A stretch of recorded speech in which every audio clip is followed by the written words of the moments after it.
Today is the 5th anniversary of the murder of George Floyd by the Minneapolis Police Department, and right now I am standing outside of a place that I hung out in high school, in middle school. We drive by all the time in elementary school. Basically, we've been living here since the Twins won the first pennant. What's up? In '87, so before that. But the thing I wanted to make this quick video about was there's a lot of things to be said about what's happened since George Floyd was murdered by the MPD. Police killings have gone up since then. There have been approximately over 6,100 police killings since George Floyd was murdered by the MPD. But the thing that I'll say that a lot of people found out afterwards was where there's smoke, there's fire. And not only was Derek Chauvin obviously part of the puzzle in the murder of George Floyd, but the question was, well, who allowed this officer to still be on duty even though he had taken the lives of many other people? How did that person get that job to keep Derek Chauvin on? Who knew about Derek Chauvin and still kept him on? How many other names are there? How many other cops are there? And since that day, nothing has ever been the same for me and for many other people. And what I've found out is, of all the, as you can merit it, bad things that have happened in the sense of, there have been, I don't know how to even phrase a bad thing that could have happened, but learning about all the things that the city or the state or the government has done since then versus, what's up, man? Good to see you, bro. It's good to see you. Is you learn about all the families that have been affected by police brutality.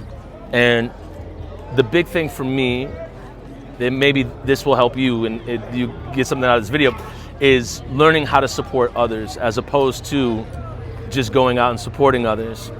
And what I learned is that is as important as what I say is what I don't say. And in showing up for families affected by police brutality, you see Kobe Heisler is right here. Never knew about Kobe before George Floyd was murdered. And now I'm very good friends with the mother of Kobe Heisler, and people process not only death differently, but I think state-sanctioned violence is a different monster in the sense that not only is your loved one taken away from you, but you're also told that they deserved it and that you should be silent about it. And then what will happen to a lot of families that I learned after the murder of George Floyd is that police will follow them all around. They'll live in the same apartment complex of them. They'll essentially try to intimidate families or coerce them into being silent about their loved one being killed. Because what then happens if people learn the truth about what's going on is they then feel entirely galvanized and supported in taking to the streets and demanding justice. And when people go to the streets and demand justice and disrupt the status quo, what then ends up is people empowered then can't go on with business as usual. And the protection of comfort, fragility, business as usual, just to keep things going and basically nobody talk about this, nobody make any don't rock the boat.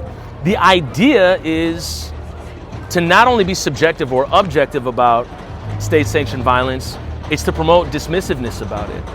And the thing with George Floyd is it was all on tape. You could see everything for yourself. And even then, obviously, people tried to deny what was happening. However, people had already made up their minds. And you couldn't really fight the will of the people at that juncture. There was nothing you could sell to dismiss that killing, that lynching, that murder. And with that happening, people were then going to decide what they wanted to do. And now, in this space, George Floyd Square, people, it means a lot of different things to a lot of different people. But for me, what it means right now is community, compassion, support, a place where people feel seen, feel heard, a place where people can have conversations. And it's also a place people can be honest. And there's not a lot of spaces where that is allowed, especially in the lane of state-sanctioned violence. And the other thing that a lot of people found out, okay, Can you say hi to me real quick, Meg? Just come on in here. I want people to see. This King Demetrius Pendleton right here. Yes. This is King right here. I'm gonna explain to them who you are. Yes. But thank you so much, man. I appreciate you. I don't want to take you from solid respect. I appreciate you, bro. Appreciate you. Love everything you do, bro. Love everything you do too, man. That's King Demetrius Pendleton. So just as an example, I would have never met that man and all the amazing photography and video and media work that he does. What happened after the murder of George Floyd was the rise of independent media that was just going to be boots on the ground and tell the story as it played out or as people saw it, as opposed to when you see local news publications that are huge, that have downtown buildings and everything. They'll say the death of George Floyd, the passing of George Floyd, when really it's the murder of George Floyd.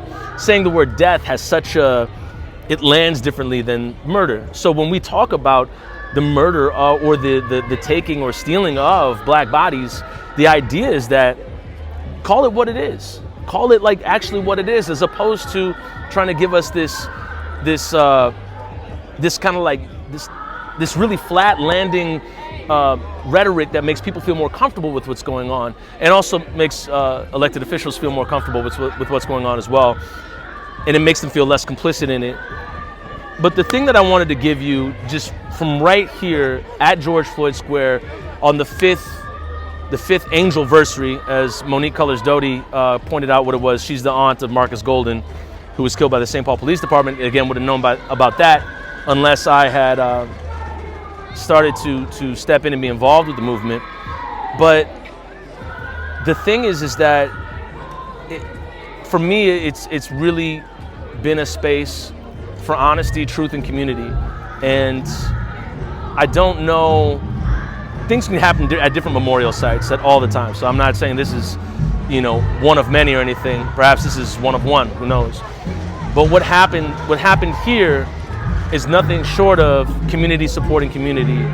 And what happened after that was a lot of people trying to take on neighborhoods in Minneapolis, and then neighborhoods had to basically look out for themselves and create night watches. And so there was a slogan that ran around. I think it went, the idea was we protect us, or something along the lines of it. I know Alex is gonna jump in the comment section and correct me because he says this all the time, but it's who's got our back? We got our back. And this is definitely one of the places where we have our back. And the thing that a lot of us learned was it wasn't just George Floyd. It was Hardell Sherrill, it was Cordell Handy, it was Marcus Golden, it was Terrence Franklin, it was Paul Castaway, it was so many other people that had been affected by state-sanctioned violence, but it wasn't on film. So there was nobody there to really see it, believe it, and then show up for it with the same tenacity that Minneapolis did when George's life was taken. So I just wanted to give you just an idea of what it's like here in the community that comes together, and really the art that people have brought together for this particular site, for this memorial site, and the type of community that comes here right now. And right now they've got a whole concert going on, and Sounds of Blackness is gonna perform, and there's gonna be a litany of different artists performing, and they have art in the park right now. But this is one of the few places, especially in the state of Minnesota, where we've been known, or Minnesota's been known, I shouldn't include myself in we, but Minnesota's been known for a culture of passivity and not talking about it to get through or deal with it. And this is definitely a space where people talk about it and they're honest with it. And so give you a little sight of this. That's facing the north end. This is the west end, I believe. That's the People's Way. Back here is the south-facing end. How you doing? And that's another photographer right there. And again, there's so much media that has come together over this, and people that have began doing media after they saw this, because even after Darnella Frazier filmed George Floyd, there was a spin by media, large media, to make this look like something it wasn't. But we know what it was, we know what we saw, and today we still come together in in honor of George Floyd and all stolen lives. So hope you got something out of this, and I hope you're with your loved ones, and yeah, be well.